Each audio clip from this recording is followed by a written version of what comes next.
Boa tarde. Boa tarde, Karina. Estamos iniciando agora, tá certo? De novo, só vocês dois, a gente vai começar assim mesmo, porque aí fica gravado para o pessoal que queira depois assistir. Bom, essa aula a gente vai falar sobre conforto animal, tá certo?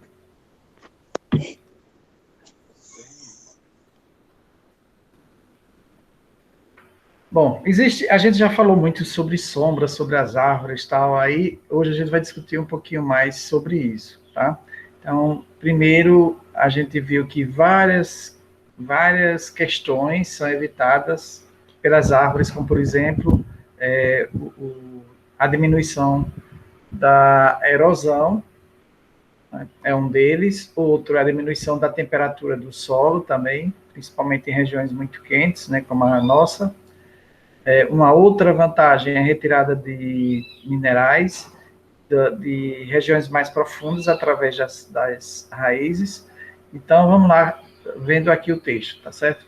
Controle de erosão e melhoramento da fertilidade do solo.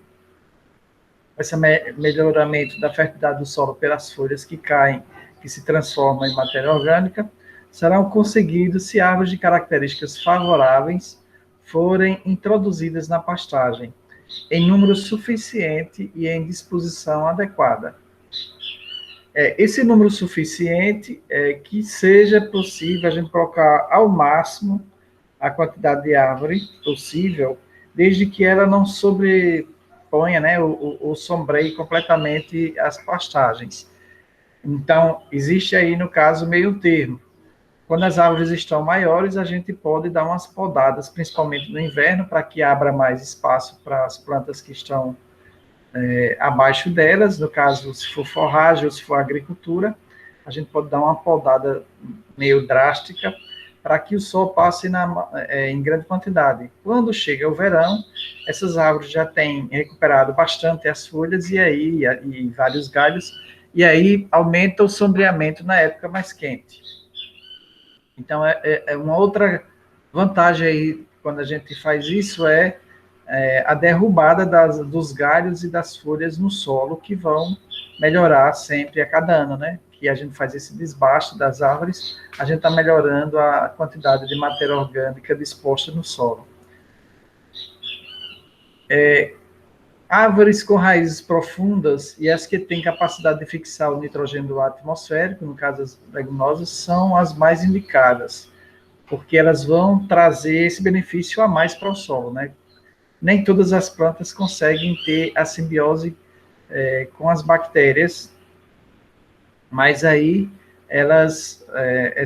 a maioria das leguminosas, elas têm essa facilidade de realizar essa simbiose e as bactérias, elas conseguem capturar o nitrogênio do solo, que está no ar, né, do solo, e levar até as plantas, e as plantas fixam esse nitrogênio, crescendo, desenvolvendo, e o resultado também desse nitrogênio acumulado, ele só vai ser devolvido para o solo a partir da morte da planta, basicamente.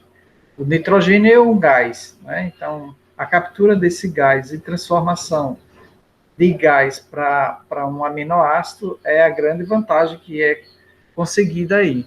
Tá certo? Se esse nitrogênio tivesse solto, somente na atmosfera, não fosse capturado, ele dificilmente iria participar da formação dos aminoácidos dentro da planta. Então, é mais uma vantagem também da simbiose com bactérias. E alguns fungos também capturam bastante, e outros, principalmente minerais, né, do solo, e levam para as plantas. Então, o plantio de poucas árvores, visando apenas ao fornecimento de sombra para os animais, terá pouco efeito no controle de erosão e melhoramento da fertilidade do solo. Então, o nosso objetivo maior, é claro, a gente fala até para fazer propaganda, mais propaganda do sistema para os produtores, né, que é a melhoria da ambiência do animal, porque os produtores de gado, por exemplo, eles só enxergam o gado, não enxergam a pastagem, não enxergam o solo, não enxergam nada, só o gado e o lucro, né, o dinheiro no final. Então, com a melhoria, com a colocação de árvores, a gente vai fazer uma grande propaganda da sombra para a melhoria da ambiência dos animais, eles vão produzir mais leite, vão produzir mais carne e tal, mas aí, se a gente olhar a longo prazo, o maior benefício será a melhoria da fertilidade do solo, tanto pelo controle da erosão, como o melhoramento da fertilidade pelo aumento de matéria orgânica, que aí aumenta todos os minerais, matéria orgânica e tudo mais. Então, é necessário que as árvores sejam plantadas em toda a área da pastagem. Essa toda a área não significa que deve ser adensada para que cubra a pastagem, mas que dê uma distribuição com condições de desenvolvimento, principalmente na época das chuvas, né, quando as pastagens elas vão receber bastante água e precisam também de sol para realizar a fotossíntese para se desenvolver. Então, é necessário que haja esse estudo para que a gente também não sombreie completamente a pastagem. Então, é necessário que as árvores sejam plantadas em toda a área de pastagens isoladas, ou aos pares, ou em renques, em faixas, né? Os dois últimos, ou seja, pares de árvores, duas filas duplas, ou em renque, ou só faixas, os dois últimos são apropriados para funcionar também como quebra-ventos e para locais de topografia acidentada que vai evitar as enxurradas de água. As árvores elas podem ser utilizadas como faixa de cultura, e essa faixa de cultura vai evitar que a água desça de forma a causar erosão completamente do solo, né? Então, um solo que está protegido com pastagem, com árvores, ele vai perder muito menos camadas do que aquele que está completamente desnudo. Isso a gente já viu anteriormente. O outro ponto, conforto animal, que a gente poderia falar que, além do conforto animal, né, que a gente poderia dizer, seria o melhor aproveitamento da água das chuvas. Se a gente tem mais barreiras com árvores, com pastagem, a gente vai fazer com que essa água que poderia descer rapidamente, ela tenha, a partir da maior infiltração, que é promovida pelas raízes, né, porque ela vai cavar e vai desenvolver galerias, que vai deixar uma estrutura, né, do solo mais adequada à penetração da água.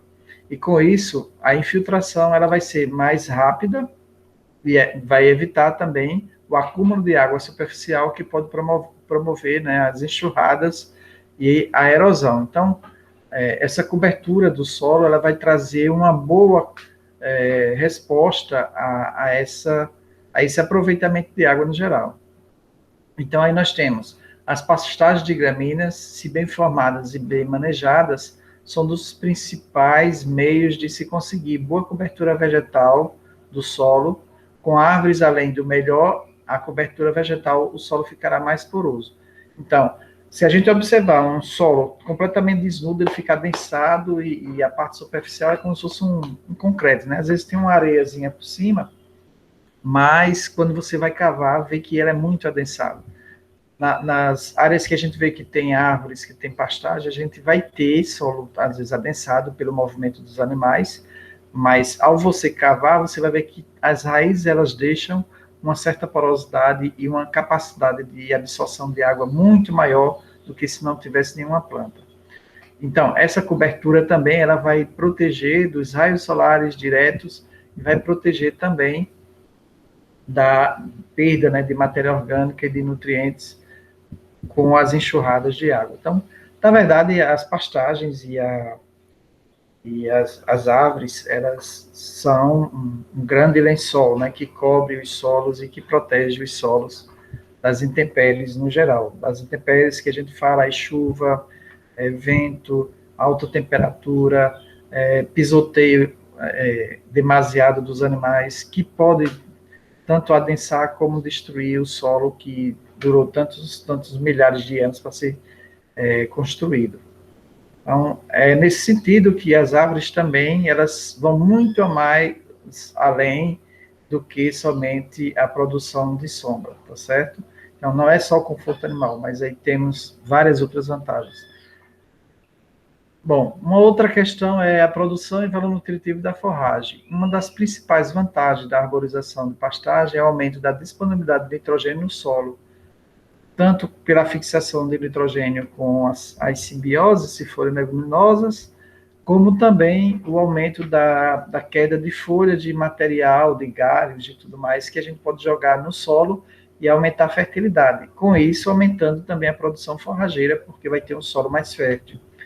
Algumas vezes resulta em maior produção de forragem e, em geral, aumenta a quantidade de proteína bruta nas áreas sombreadas, principalmente em épocas de poucas chuvas.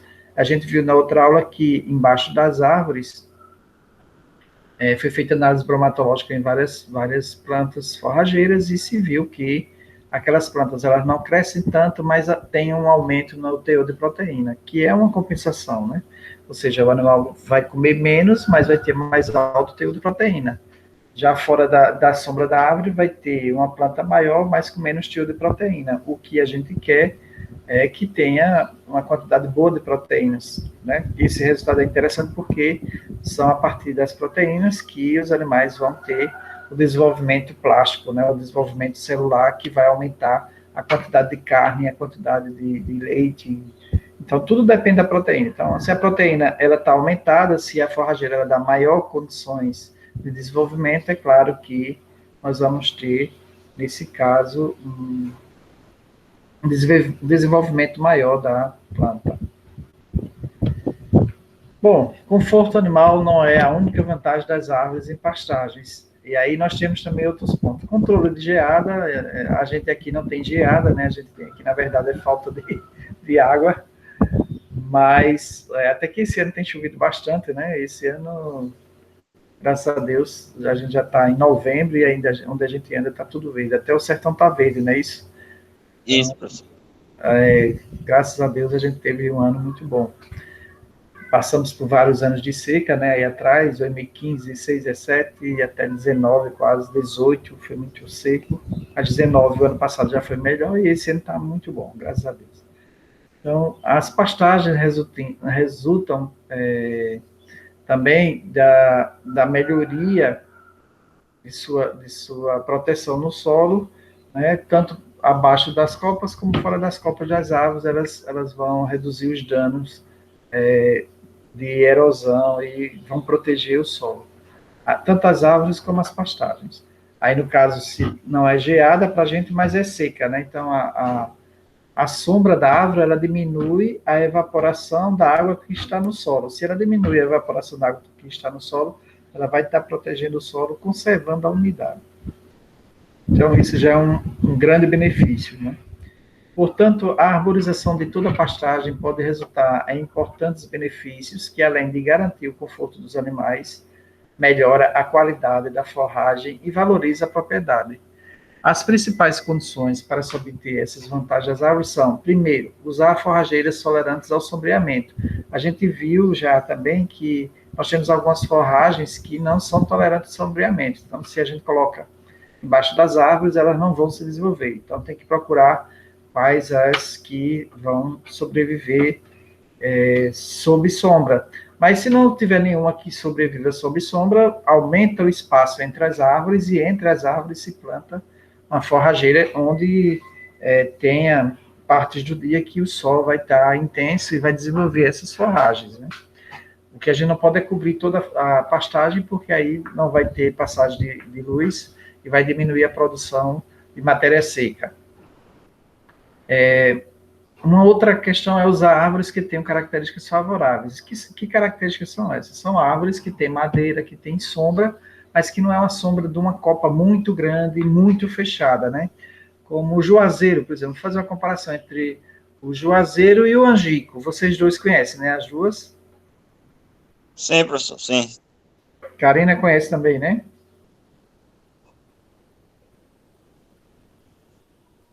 Acho que ela dormiu. Ela dormiu, pronto. Então, o juazeiro e o angico... Conheço.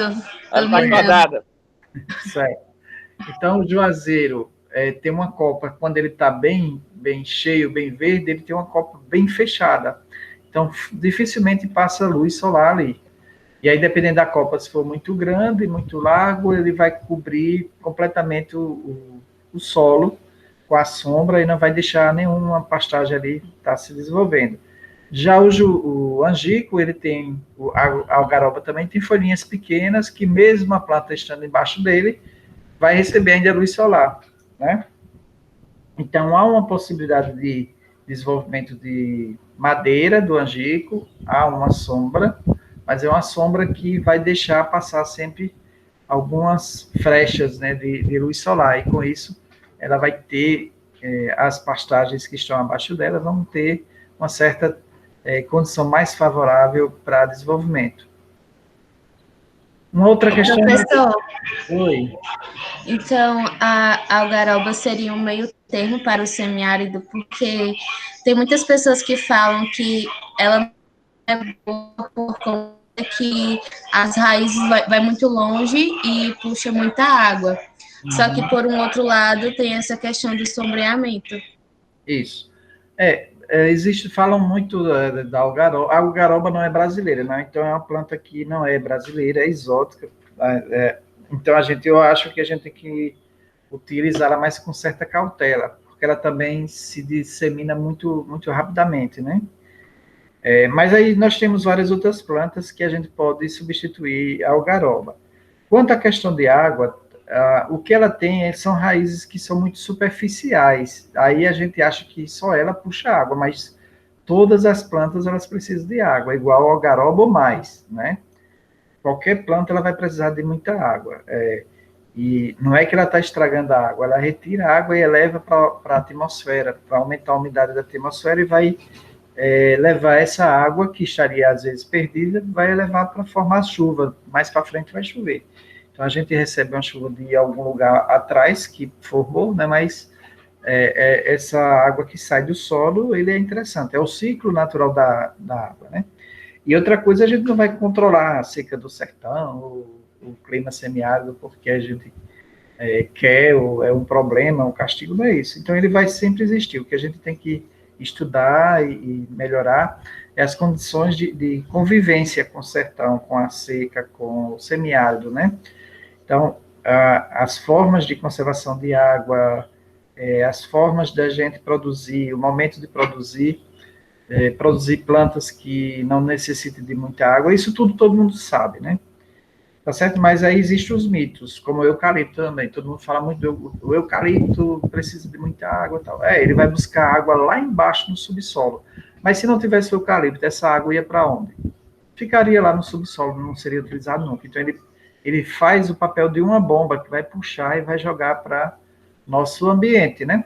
Então a evapotranspiração dele vai aumentar a umidade relativa do ar e vai trazer essa água para voltar para a natureza, para nuvens, para poder cair, ou como sereno, ou como chuva. Então, na verdade, as plantas todas elas fazem esse benefício de puxar realmente a água do solo e elevar. Mas se ela não puxar, aquela água a gente vai aproveitar, todo mundo não vai aproveitar, não. Então, área de plantio, sim, a gente tem que ter cuidado para não perder água e tal, mas áreas que estão lá sem produção de nada, só está com produção de animal, ela vai estar melhorando o ambiente, vai produzir matéria orgânica e vai tirar água do solo. É uma contrapartida que a gente tem que dar para a planta, né? Que é que ela sobreviva sem se alimentar, não pode, né?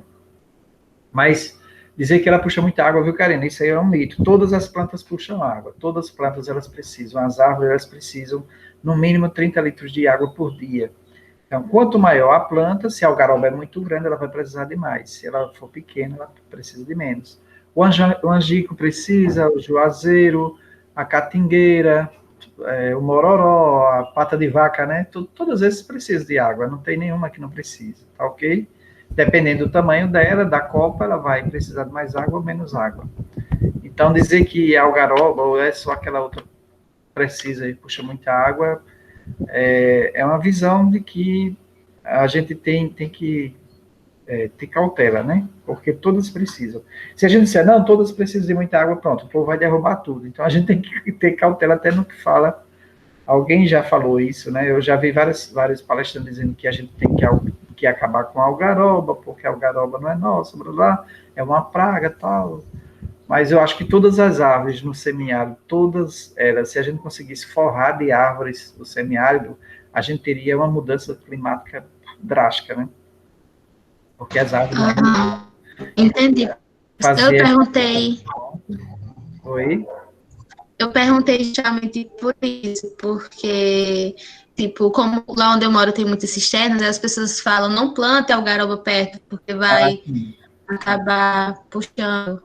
Ela pode quebrar a cisterna. Não só garoba, como a imbaúba, como cajueiro. Tem várias plantas que têm uma raiz superficial, e essa raiz superficial, ela vai buscar onde tem água, né? Onde tiver mais água, ela vai crescer na direção, ela vai quebrar a cisterna, realmente. Pode ser, pode acontecer.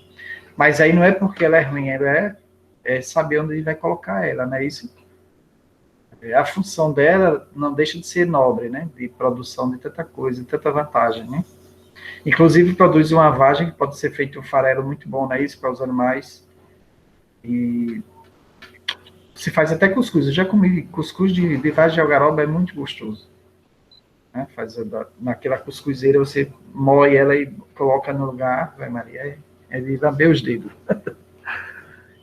Tá certo? Então, a gente tem que, quando for conversar com os agricultores, no geral, mostrar muito as vantagens e as desvantagens, né? Porque a gente tem que saber, e saber a verdade, mas a gente não pode condenar nada, né? Ter uma reação de condenação sem provas de que é isso ou aquilo outro. Pelo contrário, a gente tem que buscar mediar ou até provocar uma discussão para que se chegue a uma conclusão, até com eles, né, de que ela é prejudicial no local errado, mas no local certo ela é benéfica.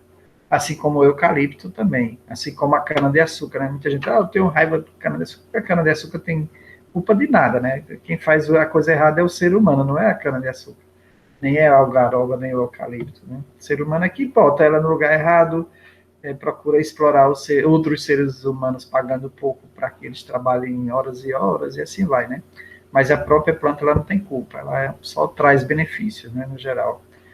Mesmo as ervas espontâneas, se a gente for olhar, elas têm um monte de vantagens que a gente às vezes não vê pela nossa curta experiência, né, e conhecimento, mas que toda planta que existe na natureza, praticamente ela tem uma função, né? Até a urtiga, que a gente acha que não serve para nada, é uma das plantas medicinais mais utilizadas hoje em dia para um monte de coisa, a urtiga, né? Raiz de urtiga, o chá de urtiga. Então, a gente não pode condenar nenhuma planta, na verdade. Então, quais são as características desejáveis das espécies arbóreas para a gente trabalhar no sistema silvopastoril, né? Para trabalhar em associação com as pastagens. Primeiro, facilidade de estabelecimento, né? De montar o experimento, a área, e ela se desenvolver. Ela pega fácil, né? Ela se desenvolve fácil, ela tem um crescimento rápido, tem capacidade para fornecer nitrogênio ou outros nutrientes à pastagem, caso principalmente leguminosas, adaptação ao ambiente e tolerância à seca, à geada ou ao encharcamento do solo, dependendo do tipo de solo do ambiente que a gente vai implantar, teria que ter plantas adaptadas àquele sistema, àquelas condições. Capacidade para fornecer forragem palatável, uma forragem que também pode ser aproveitada pelos animais que estão pastoreando naquela região, naquele ambiente.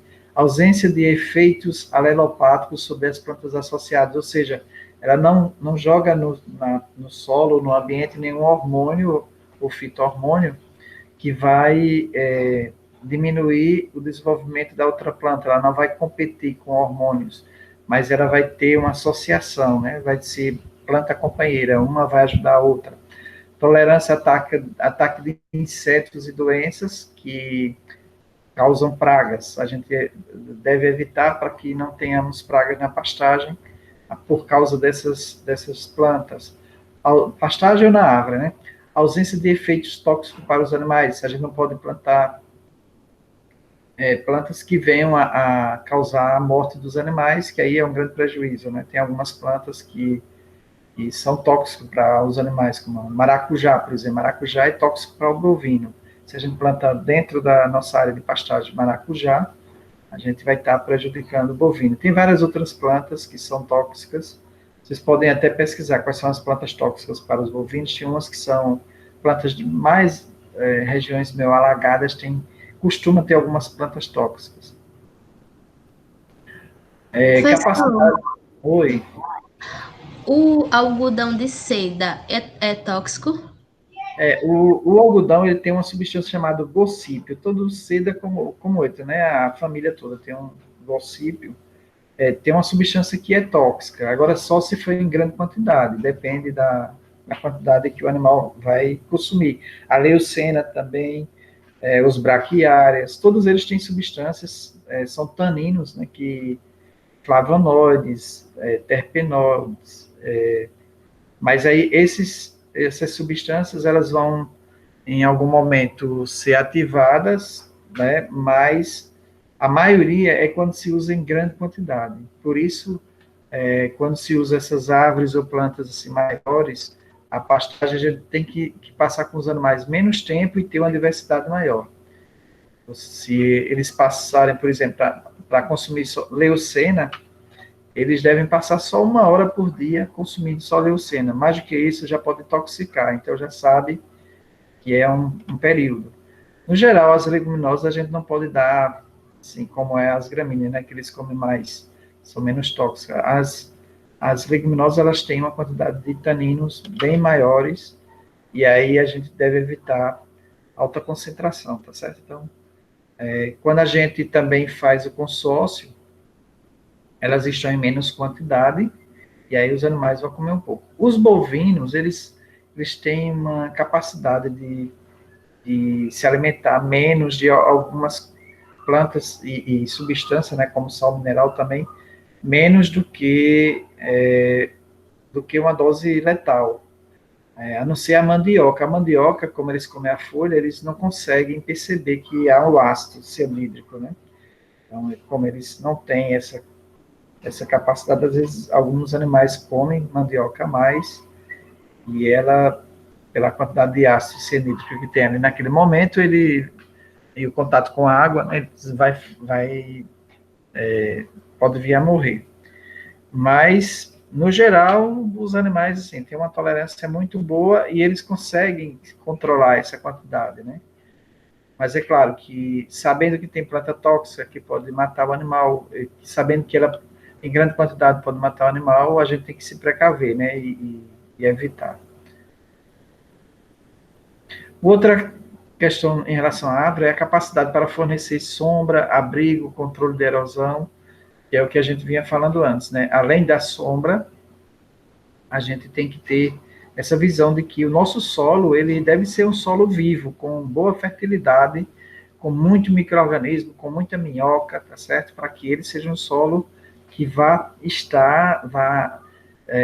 passar muitos anos produzindo, mas continuando um desenvolvimento da sua fertilidade, não ficando um solo erodido, fraco, pobre, né? Como a gente vê na nossa agricultura, cada ano o solo fica mais pobre. Isso é completamente errado.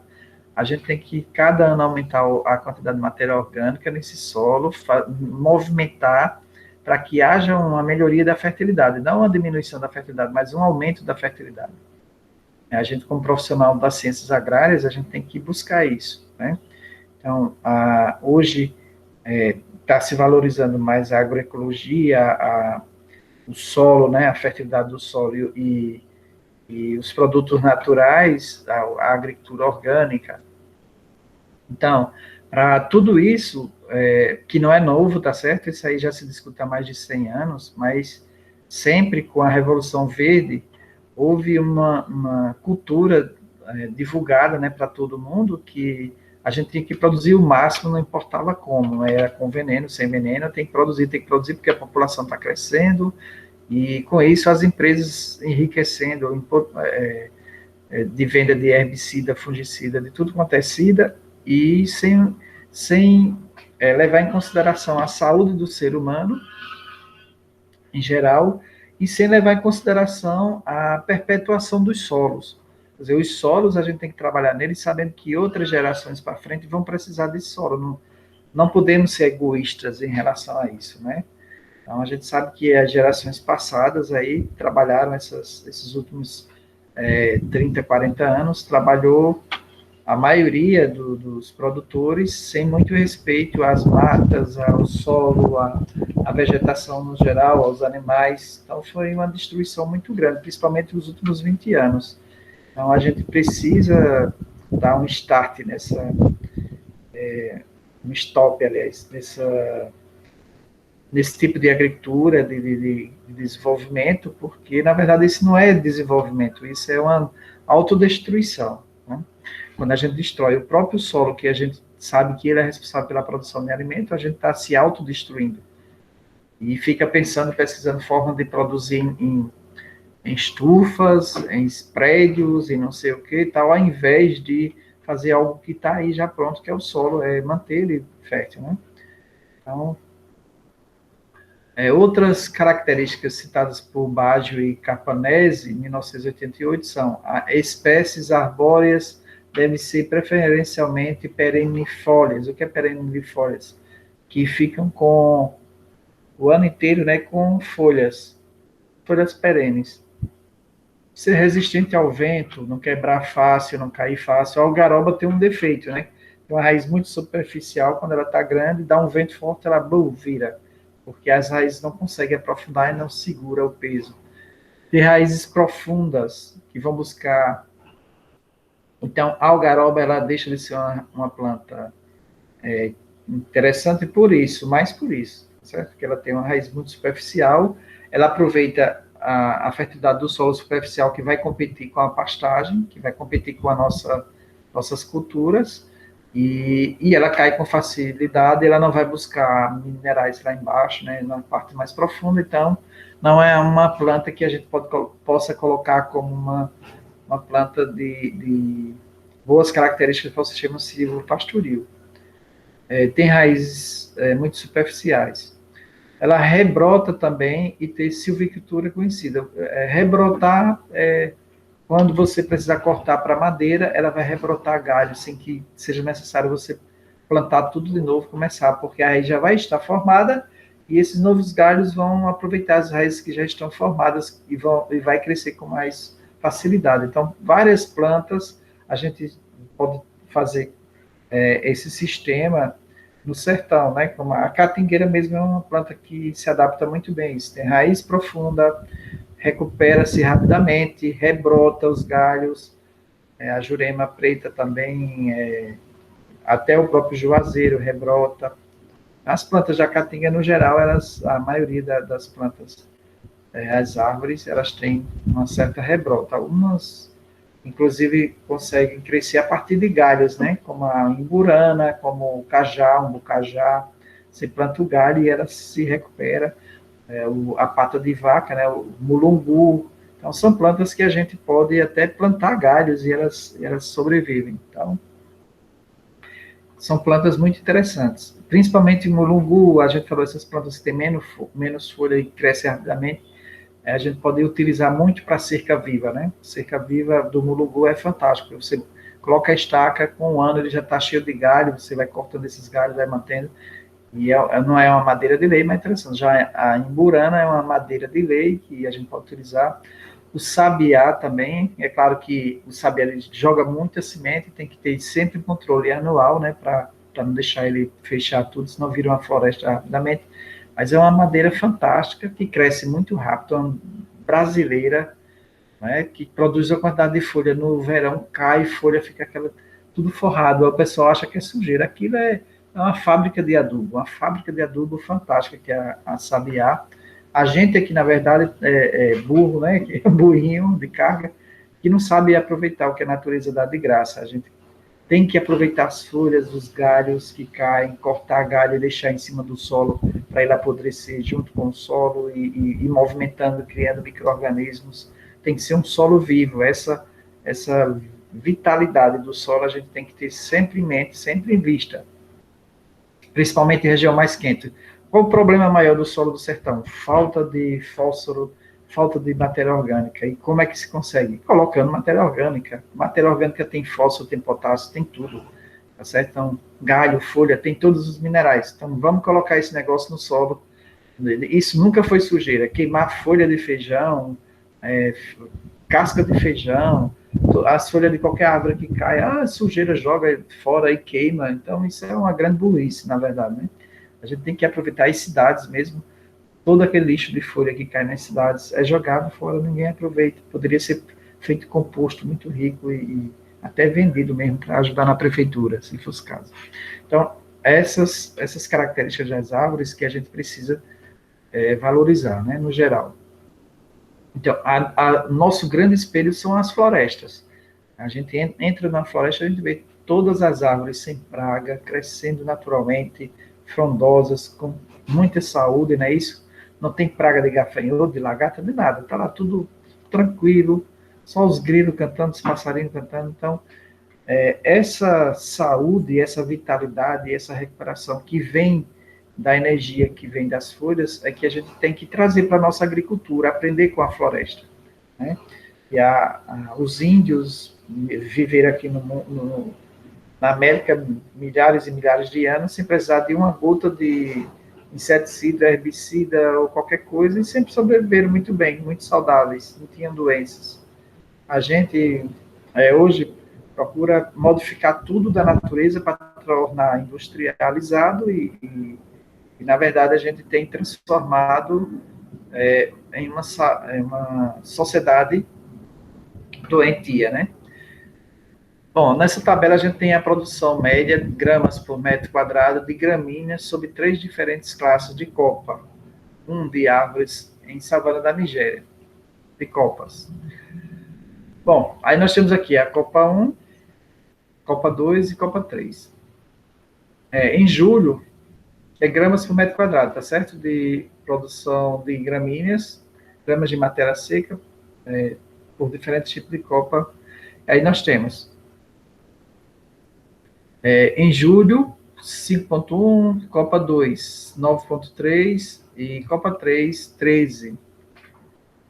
Em outubro, essa mesma copa 1, ela produziu 10.2, a copa 2, ela produziu 40.8 e a copa 3 produziu 62.8 gramas de gramíneas sob 3 diferentes copas, ou seja, embaixo daquelas árvores, né? Diferentes copas, a gente tem isso aí.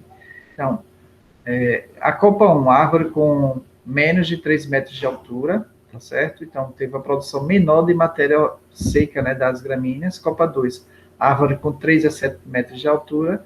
E a copa 3, árvore com mais de 7 metros de altura. Então, o que vocês acham que aconteceu em relação a essa produção diferente? A árvore da copa mais baixa, ela produziu menos do que as árvores que têm uma copa uma média e uma alta. Né? Podem falar. Ô, professor, assim, deixa eu ver aqui como é. Deixa eu raciocinar aqui por responder. Fala aí, Karine, um pouquinho.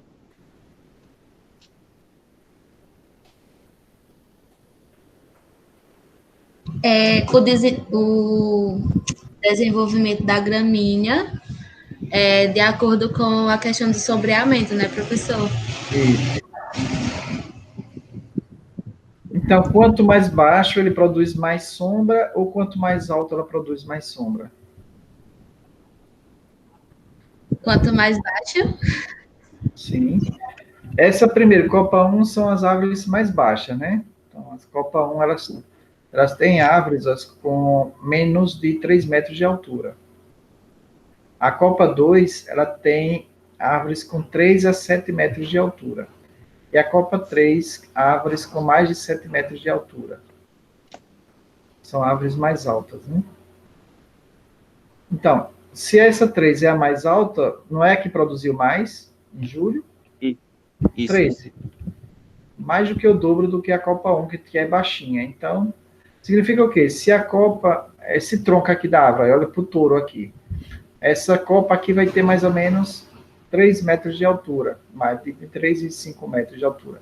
Então, vejam que a insolação, aqui ao meio-dia, essa foto mais ou menos ao meio-dia, ela vai estar aqui embaixo da copa.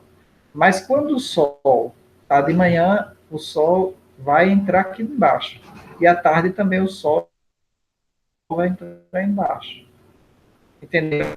Essa sombra ela vai caminhar para cá, de manhã ela vem para aqui, e quando é tarde ela vai para o outro lado. Então, quanto mais alta a copa da árvore, mais ela vai dar possibilidade de entrada de maior quantidade de luz embaixo dela. Entendido? Entendido. Uma luz inclinada. certo? Certo.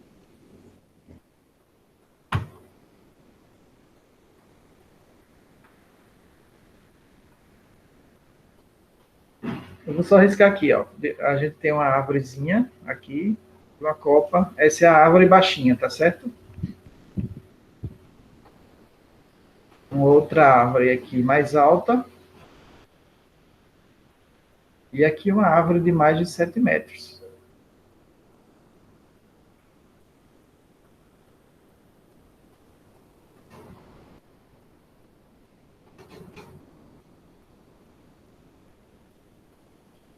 Bom, o que é que acontece? Se o Sol nasce aqui, o Sol nasce aqui, nesse horizonte, né? Então, os raios solares dele, ele vai passar de manhã abaixo da árvore. Então, ela vai iluminar e vai trazer energia para baixo da árvore até um certo período, digamos até 10, 11 horas da manhã, ele está emitindo luz. Já nessa aqui também vai emitir um pouco. E nessa aqui, bem menos, porque ela é baixinha, ó. E aí o Sol, ela vai, sei lá, talvez passar um pouquinho só aqui. Então vai sombrear, vai ter um sombreamento. Quanto mais baixo, mais sombreamento aqui na pastagem que esteja aqui embaixo. Se eu tiver uma pastagem aqui do mesmo jeito, ó, veja que ela vai levar todo o Sol.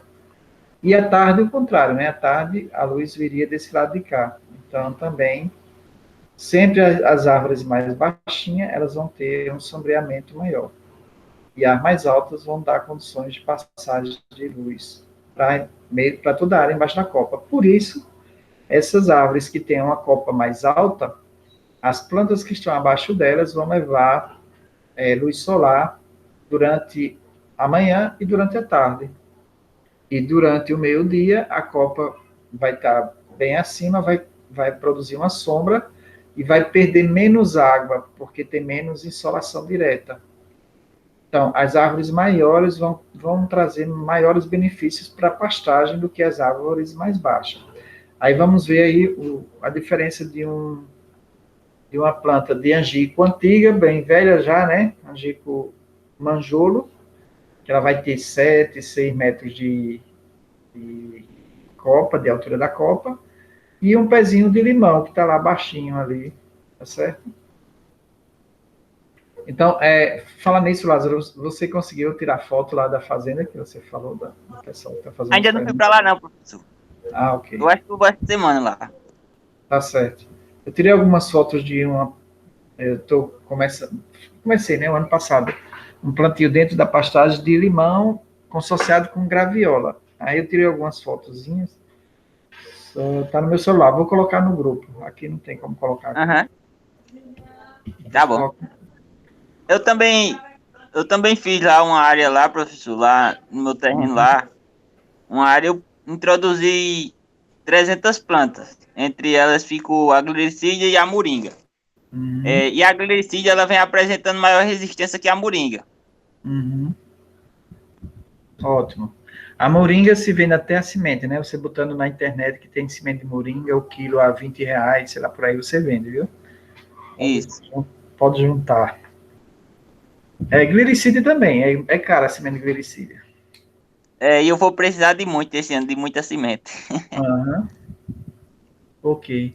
Espécies arbóreas indicadas para associar com pastagem. No Brasil, o uso de leguminosas arbóreas para alimentação de animal é mais comum nos estados do Nordeste. Aí, isso foi Costa 73. Citar as espécies sabiá, que é a nossa conhecida, né? Isso aqui eu peguei plantas do sertão, tá? Para a gente trabalhar no sertão. Juazeiro, Sísifo juazeiro, angico branco, Pitedino sp, como tendo folhas ovagens bem aceitas pelo gado. Outras espécies bem conhecidas, como forrageiro nordeste, são a algaroba e a faveira também. A faveira, a Parkia platycephala, são utilizadas mais as vagens, ramos e outros, né, em 1985, realizaram um teste de ganho de peso de novilhos recebendo 1. Silagem de sorgo, 2. Silagem mais vagens inteiras de faveira, 3. Silagem mais vagens moídas. Após 84 dias de prova, os animais que receberam vagens inteiras da faveira ganharam 119 gramas por dia. E os que receberam vagens moídas, 210 gramas por dia.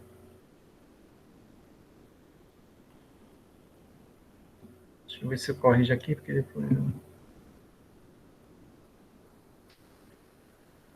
Bom, já Wilden e Pote, 1993, e Araia e outros, 1994, relacionaram numerosas espécies arbóreas do valor forrageiro na Austrália, Brasil e Costa Rica, respectivamente. Entre as espécies exóticas destacaram-se a leguminosa Gliricidia sepium, como uma das principais, né, que a gente utiliza, a Albizia lebec, que a gente não tem aqui, é uma planta mais da Austrália, e a Leucena leucocephala. A Leucena, ela é uma outra planta que os animais gostam muito para se alimentar, tem alto teor de proteína, assim como a Gliricidia, né? E a Gliricidia é a rainha das forrageiras, praticamente. Nós chamamos ela assim. E tem outra planta que a gente pode utilizar como herbácea, como é só uma rama, que é a cunhã, Clitoria ternata também, que é uma planta fantástica como forrageira. Só que é de um volume pequeno, mas a gente pode utilizar bastante para fazer feno, para pastagem de pequenos animais, até galinha mesmo a gente pode colocar com a cunhã, Clitoria ternata. Eu já plantei muito cunhã lá no campus, mas ela tem que estar renovando, né? Que é tipo um feijão, e aí a gente, com aquelas cabras soltas ali, sempre as cabras fazem muito estrago. Bom, essa pastagem aqui, que é do cercado meu, e essas árvores aqui até ao vizinho, né? Então, nessa pastagem eu fiz as filas de graviola e limão. Isso aqui eu já tirei alguns, deixei só um, mas porque estava empestando, ele cresce muito pelas raízes, né? São outros pela raiz. E dessa pastagem de grisanta, a gente tem uma produção muito boa de matéria seca, né? Esse brisanta, no inverno, ele chega a 80 centímetros, 70 centímetros, e no verão também. Eu vou depois colocar as fotos no grupo para vocês verem essa pastagem cortada, toda cortada para a produção do outro, né? Um pouquinho que o Lázaro fez também, né, Lázaro, com a Gliricidia. Agora, como eu não pretendo colocar animal agora, eu não estou colocando nenhuma leguminosa, mas o limão, para deixar ele começar a produzir a graviola, tiver um tamanho maior, talvez colocar ovino dentro. Não trabalhar com vaca. Antes trabalhava aí com bezerros, só bezerros durante 6 meses. Como arborizar as pastagens? Isso aqui é mar vermelho, tá certo? Entre tanque d'água e mar vermelho. Como arborizar as pastagens? Quando a introdução das árvores é feita por ocasião da renovação de pastagens ou em áreas anteriormente ocupadas com agricultura, o plantio das mudas de árvores pode ser inicialmente associado com culturas anuais, retardando-se a semeadura das forrageiras por 2 ou 3 anos, o que contribui para evitar a necessidade de proteção das mudas. Aí Jain, em 1993, descreveu o método usado na Índia para estabelecer sistemas silvopastoris em áreas de pastagens degradadas, que consistiu no plantio de árvores na densidade de 100 a 200 por hectare, com as gramíneas forrageiras semeadas em sulcos ou covas. Nesse sistema, o pastejo não é permitido até que as árvores ultrapassem a altura de ramoneio. Ramoneio é a altura de pastagem, o que leva 3 a 5 anos. Ou seja, até que as árvores tenham mais ou menos uma estrutura que os animais não venham a derrubar, a quebrar, você teria que esperar.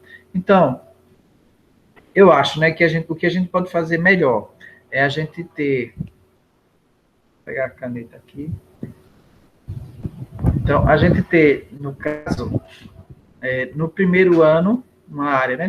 No primeiro ano, a gente coloca agricultura, uma agricultura qualquer, para plantio de milho, feijão, milho com feijão, né? Então, agricultura, e aí a gente já plantar nessa agricultura as árvores, né? A gente vai plantar as mudas de árvores no espaço correto. Então, no segundo e terceiro ano, a gente vai ter essas árvores se desenvolvendo e a gente vai ter a agricultura. Agricultura, então nós temos 3 anos de agricultura, mas as árvores já estão lá se desenvolvendo. Aí no 4º ano, essa agricultura, ou no final desse 3º ano dessa cultura aqui, a gente pode implantar uma forragem, certo? Por exemplo, no meio das linhas do milho e do feijão, a gente já plantar também já uma forragem. Então, milho e feijão vão se desenvolver, já a forragem dentro. Quando a gente tirar o milho e o feijão, já fica as plantas bonitinhas lá da forragem, já com 30 centímetros, 20 centímetros. Ou deixa para o 4º ano a gente introduzir uma forragem adensada já dentro das árvores. Então, essa forragem a gente iria esperar um período para estabelecimento de 3 a 4 meses, aí dá uma passada com os animais e retira para que ela se recupere. Pronto, na segunda passagem, depois ela recupera mais um mês, a gente já pode colocar no 4º ano como frequente, né, os animais. Agora, essas árvores, o que eu vou colocar? Aí a gente tem que ver, eu quero árvore para vender madeira, eu quero árvore, então, se vai ser um sabiá, se vai ser o que vai ser, né, ou se vai ser frutas, o que é que vai fazer? O umbu também, né, umbu do sertão, a gente pode trabalhar umbu cajá, caríssimo, é uma das poucas mais caras, se tem, não tem no mercado umbu cajá, então a gente pode ter árvore de umbu cajá que fica com a copa alta, e vai ter uma produção de umbu para vender também, madeira do umbu é boa também, assim vai, né? Então, são opções que tem, né? Cedro, laurel, cedro, várias, imburana, árvores de madeira de lei, jaqueira também. Então, são árvores que você não... vocês são novos agora, né? Podem, quem tiver acesso a ter terra aí, pode produzir para que daqui 5, 10 anos tenham início e colheita, né? Planta um pedaço de, sei lá, 1 hectare, 2, 1 hectare, meio hectare, e a cada 5 anos vocês têm uma colheita boa para colocar na poupança, né? Ou para fazer alguma coisa que precise. É uma poupança que não vai estar rendendo juro lá no banco, mas vai estar crescendo dentro da propriedade de vocês. Bom, nesse aqui eu vou colocar esse material todo lá no Classroom, tá ok? Aí a gente encerra essa parte inicial teórica. Na outra aula eu vou mostrar alguns tipos de sistemas silvopastoril, algumas coisas que até o que eu faço também plantas forrageiras, eu dou uma aulazinha sobre isso. E, no caso, vocês vão trabalhar agora um pouquinho disso que eu estava falando, o que a gente chama de ILPF. O que significa?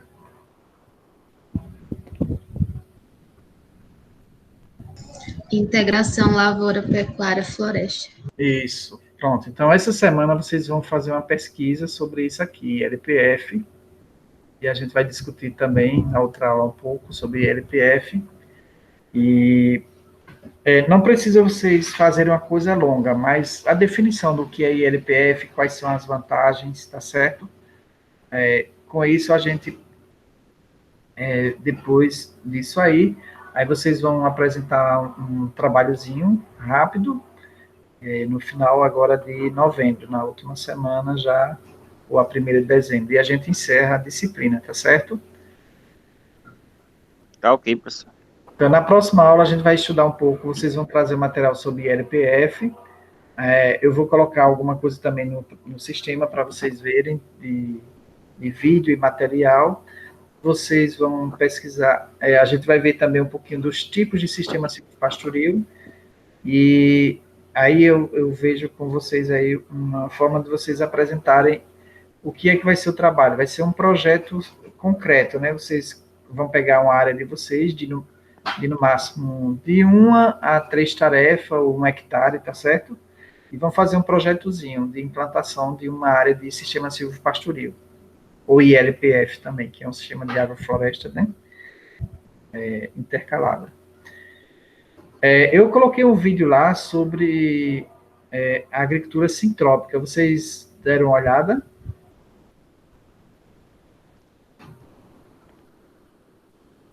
no Classroom, a semana passada. Eu vi, professor. Mas não Eu vi vi. todo, não. Também não vi todo, não. É bem curtinho, viu? Veja. Vi não, professor, Em todo. 5 minutos só, no máximo 5 minutos.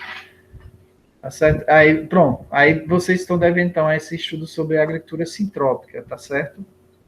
Tá, Professor, mas deu para compreender um pouco. Uhum. Bom, mas como aí o Lázaro também não viu, vamos ficar para a próxima aula. Vocês vão pesquisar, então, ILPF, sintrópica.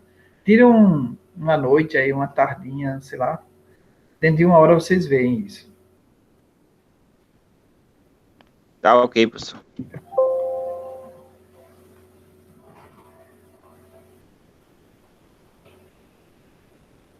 Essa aula,